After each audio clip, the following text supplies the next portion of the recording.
guard in a hidden prison located in the Arctic. Something is horrifying about the inmates. And somehow, one of them knew every single detail of my life. The warden called me into his office on a Monday. During the entire walk there down the hallways, I thought of the trouble I could be in. "Shut the door," he said as he looked up at me from his desk after I entered. Those words sealed it in my mind. How much hot water I was in for some sort of infraction I was not aware of yet. Bureaucratic micromanaging and constant procedural changes were nothing new to me. I still hated petty political grievances. I nodded and sealed the entranceway. He demanded I take a seat, so I did. "You're the best officer here," he said. I waited for the but.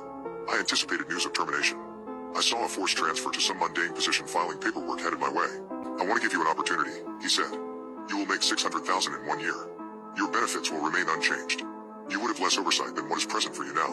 You would be in a leadership position, albeit an isolated one." "That sounds ideal," I said as my mind swam in the possibilities of how much profit he offered.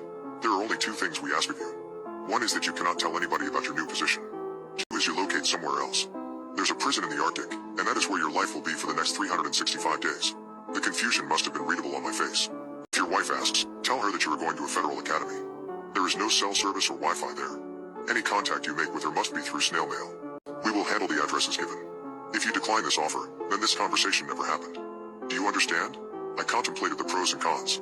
Before I became law enforcement, I was a bodyguard. I was gone from the house for extended periods. Even though it would be time with the wife lost, the fortune would help both of us. I agreed. The prison facility was a large compound not much bigger than the place I had patrolled before. A few things jumped out at me when I first laid eyes on the populace there. They all had wounds on their faces, and they spoke a strange guttural language I was unfamiliar with. The new warden I worked under had the last name of Buckley.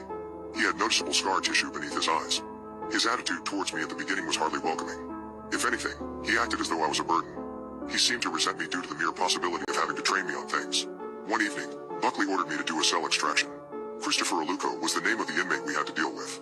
On the walk there, I asked my boss what Aluko had done to end up here. "I'm not allowed to tell you what these scumbags have accomplished to wind up here," Buckley said. "He started his career in crime by cannibalizing his sister, though. Tonight, our only goal is to get him moved to the hole. He's proven himself to be way too dangerous to share a space with anyone." The doors of each cell were closer to that of an insane asylum than a prison. They were complete barriers that you could not see through.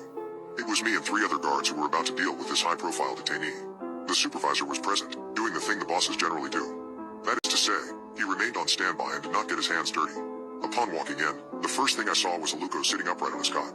I noticed he was huge, at least 6'8" and 320 pounds of pure muscle. His skin cracked all over. His face had the normal scarring that I associated with most people in the place. "I'm going to need you to stand up and put your hands behind your back," I said. I kept my hand near the holster where my pepper spray was. "Show me respect and I'll show you the same," I continued. "You won't have handcuffs on you for long if you cooperate." "You are not better than me," Aluko said.